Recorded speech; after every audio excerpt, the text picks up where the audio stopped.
राधिका बाई का करून आली? मी येऊ का मदतीला? नको आई, येऊन राहिले. गच अप्पाच करत असते. ये ठीक आहे बाबा. अगं हे काय? आमच्या तिघांनाच काय आणलं? तुझं कुठे? मी घेते ना नंतर. आता तुम्ही खा. नंतर काय नंतर? तू ये बरं इथे बस आधी.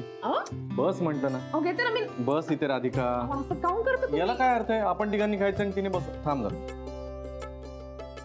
बाबा तुम्ही तरी सांगा ना. बस. ये सुरू कर. अगं तू काय नोकर आहेस का? सतत मालक मालकिणीला खुश ठेवायचं हेच काम आहे का? अहो कायच्या काही काय बोलून राहिलात तुम्ही? नाही आपल्या माणसांसाठी काही केलं म्हणजे काय नोकर होऊन जातं का? हो ना, आपली माणसं आहेत ना, मग त्यांच्या बरोबर प्रेमानं खायला बस की. काय हो सुनबाई, या बाबतीमध्ये मी गुरुच्या पाठीशी आहे.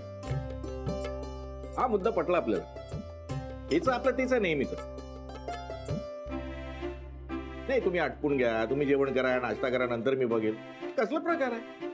अरे घरातील सदस्यांनी एकत्रित जेवण करायला पाहिजे, एकत्रित नाश्ता करायला पाहिजे. घराला कसं घर पण येतं. यामागे आम्हा बायकांचा खूप मोठा उदात्त विचार असते.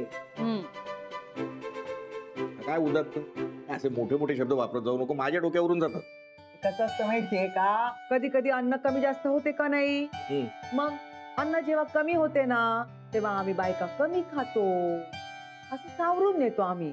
आणि अन्न जेव्हा जास्त होते की नाही तेव्हा आम्ही बायका जास्त खात नाही. कपाटामध्ये व्यवस्थित ठेवून देतो, किचनच्या किंवा फ्रीज मध्ये ठेवून देतो. असं आम्ही सगळं ऍडजस्ट करत असते. तुम्हाला पुरुषांना काहीच कळणार नाही. जाऊ दे ना. हे बघ आई, मला फक्त एवढंच म्हणायचं आहे की घरातल्या सगळ्या माणसांनी एकत्र बसून खावं. जे काय करायचं ते एकत्र करावं. बाकी मला तुझे फंडे माहिती नाही ना. बरोबर पाहिजे. बस आता याच्या सोबतीन आणि नाश्ता कर. तसं मस्त वाटते नी सोबत एकत्र बसून नाश्ता करायला. आणि आता सगळं आलबिल झालं एकदम छान. माझ्या मनामध्ये एक विचार येऊन राहिला. काय? गुरु हॉस्पिटलमध्ये होता का नाही तेव्हा मी बोलले होते का नाही बाबा आपण जरा सगळं काही चांगलं आलबेल झालं की मग एक सत्यनारायणाची पूजा घालूया बा. कसं वाटते?